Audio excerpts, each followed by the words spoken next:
صل على محمد وآل محمد.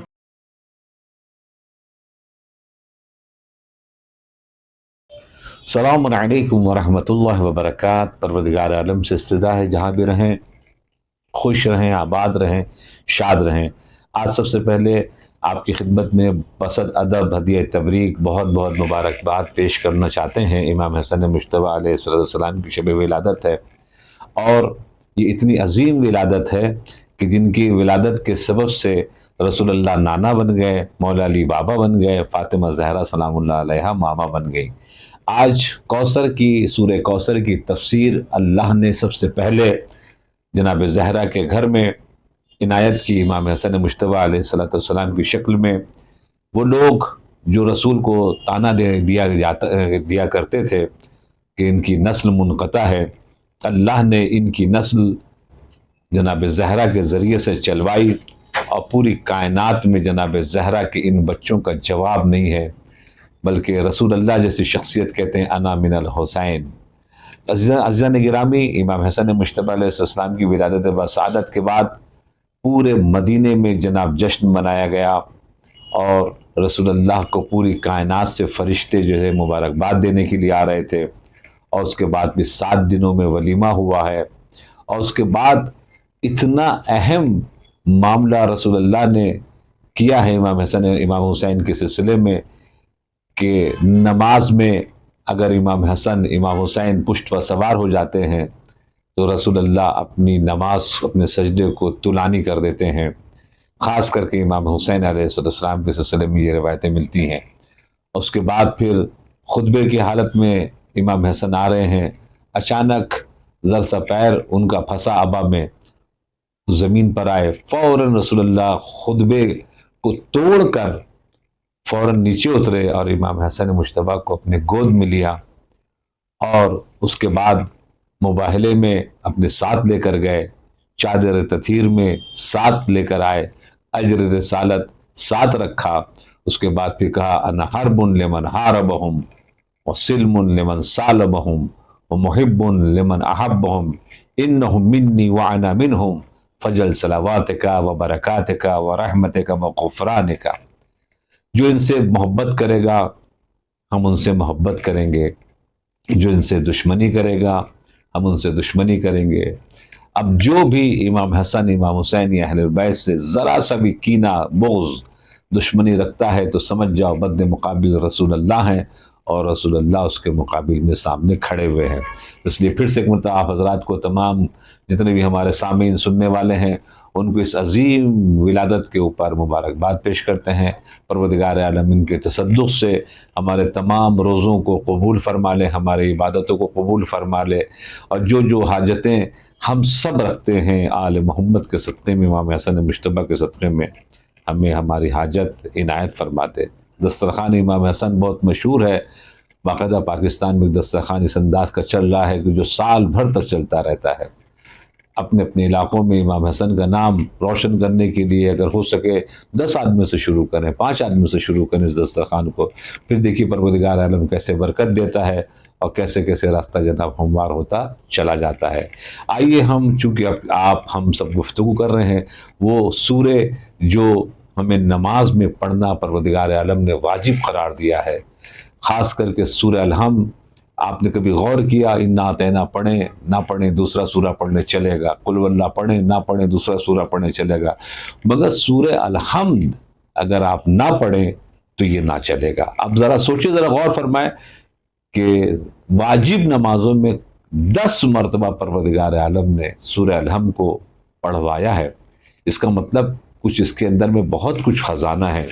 اس کے اندر میں حمد الہی ہے، کیسے بندہ گفتگو کرتا ہے اپنے اللہ سے، اور اللہ کیسے گفتگو کرتا ہے اپنے بندوں سے. یعنی اللہ اور بندوں کے درمیان میں بات چیت ہوئی ہے سورہ الحمد کی. اور سورہ الحمد وہ سورہ ہے کہ جو 2 مرتبہ نازل ہوا ہے رسول اللہ کے اوپر.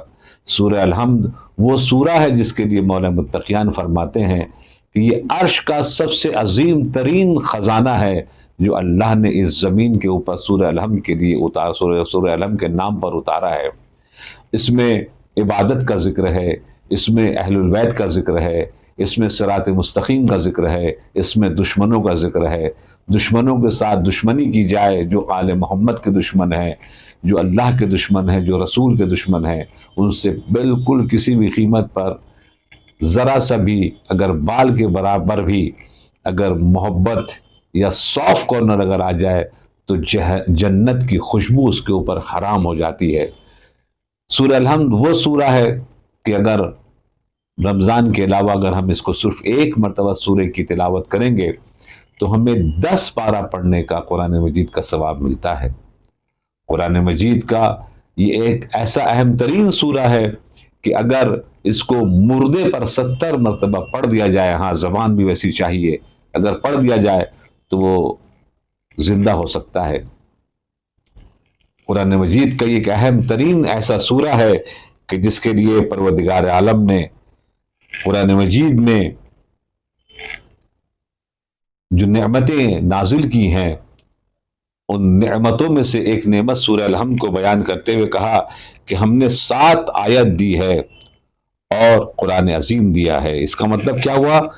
سورہ الحمد میں 7 آیتیں ہیں اور 7 آیتوں کو دے گا وَلَقَدْ آتَيْنَاكَ سَبْعًا مِّنَ الْمَثَانِي وَالْقُرْآنِ الْعَظِيمِ، ہم نے آپ کو یا رسول ہم نے 7 آیتیں دی ہیں اور قرآن عظیم دیا ہے۔ اس کا مطلب کیا ہوا؟ یہ 7 آیت الگ، قرآن مجید الگ، یعنی قرآن مجید کے ہم پلہ سورہ الحمد ہے۔ ہم نے آپ کو ایک عظیم ترین نعمت سے سرفراز کیا ہے یا رسول اللہ، سورہ الحمد دے کر۔ اس کے بعد ارشاد فرماتے ہیں، کہتے ہیں کہ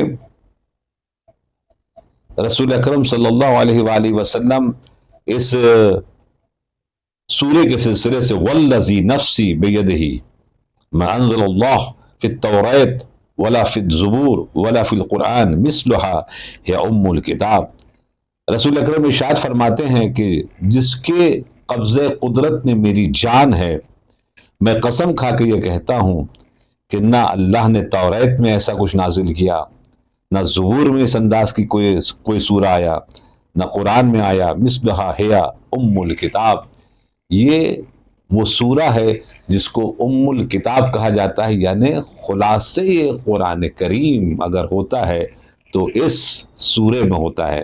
اب ذرا سوچیے، اتنے خزانے والا سورہ جس کو 10 مرتبہ پڑھوایا ہے، اس کے اندر میں ہے کیا؟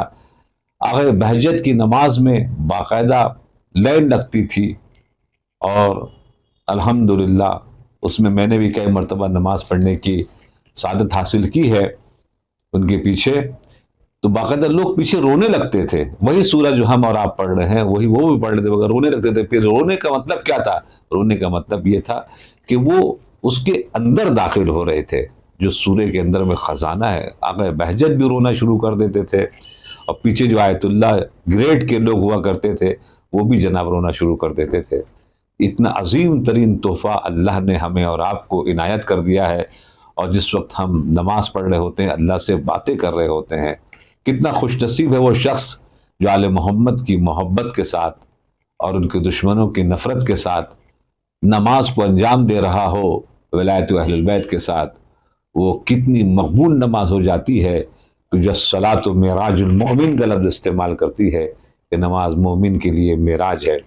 عزیز دوستو، سورہ الحمد کی تفسیر امام خمینی نے اور حضرت آیت اللہ آغا انصاری نے 33 سال، ایک نے 36 سال تفسیر کی ہے، جس کو ہم 20 سیکنڈ میں 30 سیکنڈ میں ختم کر دیتے ہیں جس سورے کو، اس کو آیت اللہ نے آیت اللہ حضرات کے سامنے، امام خمینی نے بڑے بڑے اسکالرز جو تھے حوزے کے، ان کے سامنے 36 سال تفسیر کی ہے، 36 ایئرس تفسیر کرنے کے بعد جانتے ہیں کیا کہ انہوں نے ہاتھ اٹھا دیا، کہا کہ ہم آگے نہیں بیان کر سکتے کیونکہ میرے پاس اب اتنا وقت نہیں ہے کہ ہمیں دوسرا بھی کچھ کام انجام دینا ہے۔ ذرا سوچئے، اتنا خزانہ ہے سورہ الحمد کے اندر میں کہ 36 ایئرس کے اندر میں بھی پورا نہیں کر سکے امام خمینی۔ 33 ایئرس کے اندر میں آیت اللہ انصاریان نہیں کر سکے، جس کو ہم بہت معمولی سمجھتے ہیں، وہ بہت عظیم ہے۔ بسم اللہ الرحمن الرحیم کی گفتگو ہو چکی ہے، آج ہم چلتے ہیں الحمدللہ رب العالمین۔ الحمد، آپ چھٹے امام نے ارشاد فرمایا کہ اگر کوئی چاہتا ہے کہ اس کے لیے دنیا میں لوگ حالت نماز میں اس کے لیے دعا کریں تو کیا کرنا چاہیے؟ تو پھر انہوں نے فرمایا کہ جب بھی موقع ملے الحمدللہ کہو، الحمدللہ کہو۔ کیسے حال جناب؟ الحمدللہ۔ دکان کیسے چلی؟ الحمدللہ۔ بزنس کیسے؟ الحمدللہ۔ صحت کیسے؟ الحمدللہ۔ کہا یہ آپ جو الحمدللہ کہیں گے تو لوگ نماز کی حالت میں آپ کے لیے دعا کریں گے۔ چھٹے امام نے فرمایا کہا کیسے؟ کہا اس لیے جب کوئی رکوع میں جاتا ہے، جب رکوع سے اٹھتا ہے تو کیا کہتا ہے؟ سمع اللہ لمن حمدہ، اللہ سنتا ہے اس کی جو حمد کرتا ہے۔ آپ نے بامبے میں کہا سمع اللہ، اللہ سنتا ہے لمن حمدہ، جو اس کی حمد کرتا ہے رکوع میں۔ ایک آدمی نے امریکہ میں کہا الحمدللہ۔ کیا حال ہے جناب؟ الحمدللہ۔ جیسے الحمدللہ کہا، آپ نے اس کے لیے نماز کی حالت میں بامبے سے دعا کیا۔ اسی طریقے سے چھٹے امام نے فرمایا کہ اگر چاہتے ہو کہ پوری دنیا میں لوگ حالت نماز میں تمہاری دعا کریں تو الحمدللہ کہنے کی عادت ڈالو۔ بہترین تحفہ ہے الحمدللہ ہے۔ اللہ کے سلسلے میں گفتگو ہمارے بسم اللہ میں ہو چکی ہے۔ الحمدللہ رب العالمین۔ ایک معنی رب کے معنی وہ ہیں کہ پالنے والا، جو ظاہری طور کے اوپر ایک معنی نظر آتا ہے، مگر اس کے جب عرفانی طور کے اندر جائیں گے، جب کوئی بچہ 2-1 دن کا ہوتا ہے، ماں اس انداز سے گود میں لے کر اس کو لوریا دے کے سلا رہی ہوتی ہے، ہلا رہی ہوتی ہے، اس کو بھی عربی میں رب کہتے ہیں۔ کیا مطلب؟ مطلب یہ ہے کہ دونوں ہاتھ سے اچھے سے پکڑی ہوئی ہوتی ہے اور ہلا رہی ہوتی ہے، اس کو سلا رہی ہوتی ہے جیسے کہ وہ جھولا ہے، تاکہ وہ آرام سے وہ سو جائے۔ عزیز و دوستو، جس وقت وہ ہلا رہی ہوتی ہے اس کو، اس لفظ کو رب کہتے ہیں۔ یہاں پر اللہ نے رب کا لفظ استعمال کیا ہے۔ ہمارا پلانٹ جو ہے، ہمارا جو سیارہ ہے، وہ گھوم رہا ہے سورج کے گرد۔ اگر یہ اپنے مدار سے ہٹ جائے تو کہاں گم ہو جائے کچھ پتہ بھی نہ چلے۔ سورج کے سامنے یہ کتنا بڑا ہے، سورج کے قریب جائے تو یہ جل جائے، سورج کے دور جائے تو گم ہو جائے۔ کیا قدرت کا کرشمہ ہے! کون سی مقناطیس اور سمجھیے جس کو چمک بھی کہتے ہیں، جس کو میگنیٹ بھی کہتے ہیں، جس کو مثال کے طور کے اوپر اللہ کا ایک کرم تحفہ بھی کہتے ہیں کہ نہ وہ دور جا رہا ہے نہ وہ قریب جا رہا ہے، گھوم بھی رہا ہے اور چکر بھی لگا رہا ہے۔ ایک مرتبہ سورج کے سامنے اس کی حیثیت کتنی بڑی ہے۔ سورج کے سامنے سے 5 مالے کی بلڈنگ اور ایک انڈا سمجھ لیجیے، وہ حیثیت ہے۔ ایک مثال دے رہا ہوں، کیا حیثیت ہے ہمارے پلانٹ کی۔ پھر سورج کے پیچھے کچھ سیارے ہیں، سیارہ سورج کا اس کے سامنے انڈے کے برابر ہے، پھر اس کے پیچھے ہے وہ اس سے بڑا، وہ اس سے بڑا، وہ اس سے بڑا۔ سائنس کہتا ہے بھائی آگے کیا ہے مجھے نہیں پتا، آگے جانے کے بعد کتنے سیارے ہیں دنیا میں اس کی تعداد کا پتہ نہیں ہے، کتنے دور تک معاملہ ہے اس کا پتہ نہیں ہے، ابھی تک سائنس وہاں تک نہیں پہنچی ہے۔ عزیزو دوستو، اب جو 10-15 سیاروں کو پیچھے جانے دیجئے، اس کے بعد پھر اپنے سیاروں کو ذرا سوچئے، ہمارا سیارہ کتنا بڑا ہوا اس 10 کے سامنے، پھر ہمارا ہندوستان کتنا بڑا ہوا، پھر بامبے کتنا بڑا ہوا، پھر آپ کتنے بڑے ہوئے، اپنے آپ کو بہت کچھ سمجھتے ہیں کہ ہم I am something, you are nothing in front of اللہ سبحانہ و تعالی۔ تو اس لیے یہ تمام چیزوں کو دیکھنے کے بعد اتنا بڑا بڑا نظام اوپر سر ہمارے سر کے اوپر چل رہا ہے اور ہم محفوظ آرام سے سو رہے ہیں۔ جناب ابراہیم نے پوچھا تھا کہ اللہ تو نے قرآن میں کہا وَلَا سَرَدُمْ وَلَا نَوْمٌ، تو نہ سوتا ہے نہ تجھے اونگ آتی ہے، تو یہ کیسا مطلب؟ کہا ابراہیم اس کا جواب یہ ہے کہ تم 2 شیشے کا مرتبان لے کر بیٹھ جاؤ، آج تمہاری عبادت یہی ہے کہ تم خیال رکھنا یہ ٹوٹے نہیں۔ اور ایک مرتبہ جناب وہ لے کے بیٹھے رہے، 1 رات ہوئی، 2 رات ہوئی، تیسری رات میں اچانک نیند آئی اور وہ لگ گیا، دونوں شیشہ آپس میں ٹوٹ گیا۔ کہا ابراہیم ٹوٹ گیا یہ؟ کہا یا اللہ ٹوٹ گیا، نیند کا جھپکا بہت زبردست آ گیا اس لیے ٹوٹ گیا۔ کہ اگر تم اونگ جاؤ تو یہ ٹوٹ جائے، اور اگر ہم اونگ جائے تو یہ پلانٹس آپس میں لڑ جائیں، پوری زمین و آسمان تباہ و برباد ہو جائے۔ اس لیے میں اپنے مہمان کی حفاظت میں نہ مجھے نیند آتی ہے نہ مجھے اونگ آتی ہے۔ ذرا سوچیں، اب اس تصور کو ذرا ذہن میں لے کر آ کے، اس تفسیر کو ذہن میں ذرا سا لے کر آ کے پھر آپ نماز میں ذرا بولے الحمد للہ رب العالمین. عالمین کا جو لفظ استعمال ہوا ہے یہاں پر آخری جملہ، عالم سنگولر ہے، واحد ہے، عالمین جو ہے جمع ہے. کتنے عالم ہیں؟ ایک مرتبہ امام سے جب پوچھا، پانچویں امام سے، انہوں نے کہا 18,000 عالم ہے. اس سے اچھی پوزیشن پہ وہاں پر ہے. ابھی صحیح طور کے اوپر سائنس والے ان 18,000 میں سے ایک کو بھی نکال نہیں پائے ہیں، مگر امام نے جو کہا ہے تو اس کا مطلب ہے ہماری جہاں تک پہنچے وہاں تک میں ابھی تک پتہ نہیں چلا ہے. امام نے اپنے ایجاز سے بہت سے کو گھمایا ہے ان عالموں میں، مگر سائنس ابھی تک نہیں پہنچی ہے. آپ ذرا غور فرمائیں، اس پوری دنیا کو دیکھیں اور دیکھنے کے بعد ایک مرتبہ کہیں الحمد للہ رب العالمین، تو پھر بہت مزہ آئے گا آپ کو نماز پڑھنے میں. کسی نے پوچھا جب نماز پڑھتے ہیں تو ادھر ادھر میرے فکر چلا جاتا ہے، کیسے ہم اپنے فکر کو روکیں؟ تو کہا کہ کم سے کم نماز کا ترجمہ جان لو، تمہارا ذہن ادھر ادھر نہیں بھٹکے گا.